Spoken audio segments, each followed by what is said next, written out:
রেলওয়ের রানিং কর্মকর্তাদের কর্মবিরতিতে সারা দেশে বন্ধ হয়েছে রেল যোগাযোগ। আর যার চিত্র আমরা দেখতে পাচ্ছি, ফেনীর রেলওয়ে স্টেশনে আজকে অনেকটাই শুনশান নীরবতাই দেখা যাচ্ছে।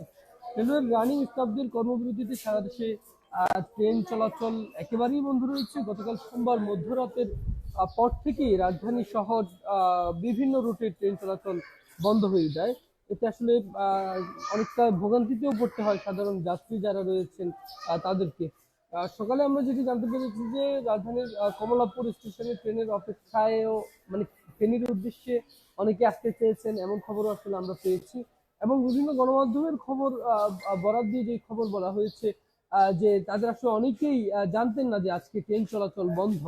এবং আমরা দেখতে পাচ্ছি যে দুপুর নাগাদ ফেনী রেলওয়ে স্টেশনে যেটি দেখা যাচ্ছে প্রতিদিনের ন্যায় অনেক যাত্রীর ভিড় থাকলেও বা অনেক যাত্রীর দেখা মিললেও আজকে কিন্তু অনেকটাই শুনশান নীরবতাই দেখা যাচ্ছে। এছাড়াও চট্টগ্রাম থেকে যে সকল ট্রেনগুলো ছেড়ে যাওয়ার কথা নির্দিষ্ট সময় সে সকল ট্রেনগুলো কিন্তু প্রতিদিনের ন্যায় আজকে কিন্তু ছেড়ে যায়নি। এবং প্রতিদিনের মতো প্রতিদিনের যে ব্যস্ততা সেই ব্যস্ততাও কিন্তু আজকে আমরা স্টেশনে দেখতে পাচ্ছি না। মূলত তাদের দাবি মূল বেতনের সঙ্গে রানিং আউটলেন্স যোগ করে পেনশন এবং অনুতোষিক সুযোগ সুবিধার দাবিতে দীর্ঘদিন ধরে আন্দোলন করছে রানিং স্টাফরা। গত বুধবার চট্টগ্রামের পুরনো রেল স্টেশনে সংবাদ সম্মেলন করে ২৭ জানুয়ারির মধ্যে দাবি মানার শর্ত দেয় রেলওয়ে রানিং স্টাফ ও শ্রমিক কর্মচারী ইউনিয়ন।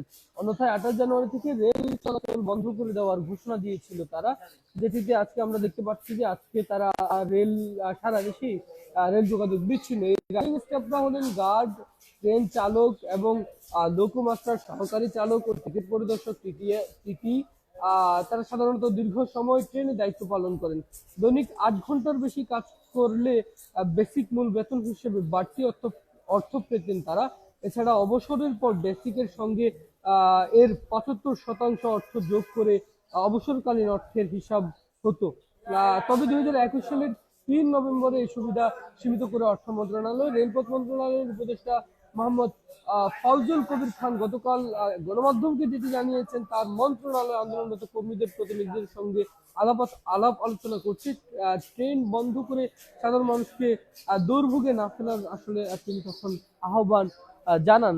আজকে আমরা দেখতে পাচ্ছি যে ফেনী রেলওয়ে স্টেশনের একদমই শুনশান নীরবতা। এখন পর্যন্ত কোনো ট্রেন ছেড়ে যায়নি।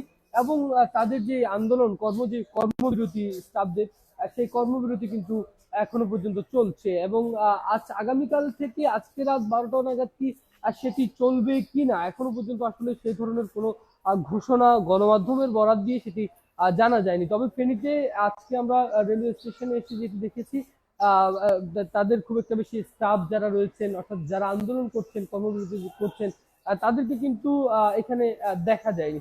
আমার কাছে ফেনী রেলওয়ে স্টেশন থেকে রেলওয়ের কর্মকর্তা কর্মচারীদের কর্মবিরতির এখনকার মতো এই ছিল সর্বশেষ।